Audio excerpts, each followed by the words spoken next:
मतदारांना पुन्हा आवाहन करतोय की तुम्ही जात आणि धर्म याला बघून मतदान करताय आणि जात आणि धर्म याला बघून मतदान केल्यानंतर आता तरी जागे व्हा, शाने व्हा.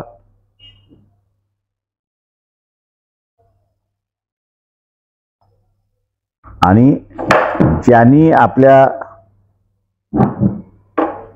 प्रश्नाला दुर्लक्षित केलंय, परिस्थितीला दुर्लक्षित केलंय, यांना कायमचं दुर्लक्षित करा, हे आवाहन मी असताना या ठिकाणी करतोय. आपण आता विचारा.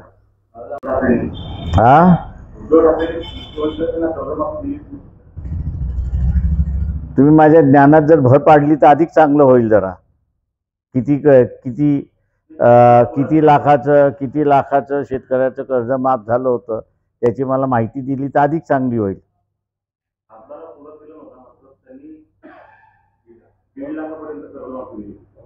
माझ्या सातबाऱ्यावरती 1.5 लाखाचं कर्ज माफ झालेलं नाही.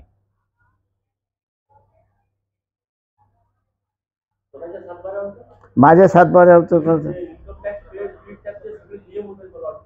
सगळेच नियम असतात त्याच्यामुळे असं कर्ज आहे माझ्या ह्याच्यावरती सातबाऱ्यावरती ते आजही तसंच आहे.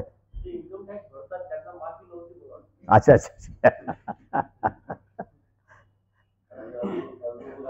आणि आतापर्यंत खात्रीचं वाटप झालेलं नाही, दुष्काळ जाहीर झालेला नाही. सर्वे तुमचे असणारे आता महिन्याभर तुम्ही असणाऱ्या सर्वेला मुदत दिलेली आहे, तेव्हा ते सर्वे होणारच नाही अशी असणारी परिस्थिती आहे. आणि एकदा का पाऊस ओसरला की तुम्हाला असणारा ओला दुष्काळ जाहीर करता येतच नाही, तो आत्ताच जाहीर केला पाहिजे. मुख्यमंत्र्यांनी सांगावं की त्यांनी आत्तापर्यंत ओला दुष्काळ का जाहीर केला नाही याचा त्यांनी खुलासा करावा.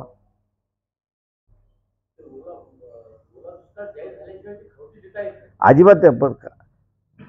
डिझास्टर मॅनेजमेंटच्या कायद्याप्रमाणे किंवा ब्रिटिशरने 1882 साली एक GR काढला होता की त्याच्यामध्ये त्यांनी असं म्हटलं होतं ओला दुष्काळ असेल किंवा कोरडा दुष्काळ असेल हे जाहीर झाल्याशिवाय शासन त्याला मदत करू शकत नाही.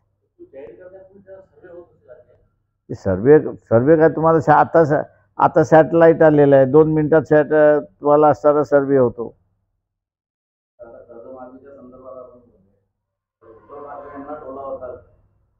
सगळ्यात मुख्यमंत्र्यांना टोला होता.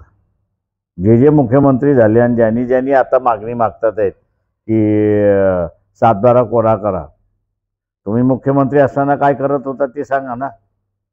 त्यावेळेस का नाही तुम्ही सातबारा कोरा केला?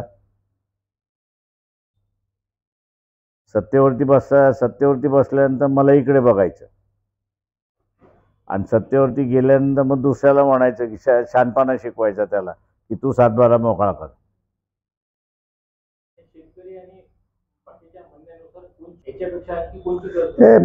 मी असं म्हणेन की इथला मतदार जो आहे हा स्वतःशी प्रामाणिक नाहीये.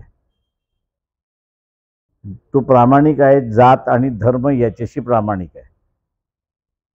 तुम्ही जर स्वतःशीच प्रामाणिक नसाल तर तुम्हाला न्याय कुठून मिळणार?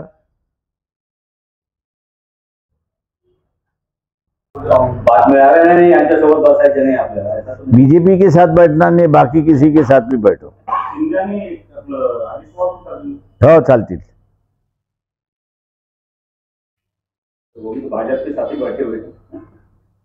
हाँ लेकिन उनकी आइडियोलॉजी अलग है ना.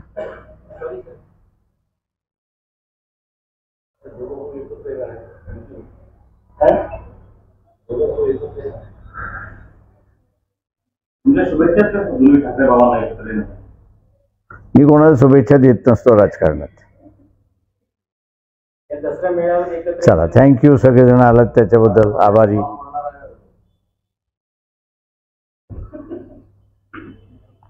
जो कल बोलने वाले होंगे थोड़ा सा बता दीजिए. नहीं वो कल ही सुनो ना, आज क्यों.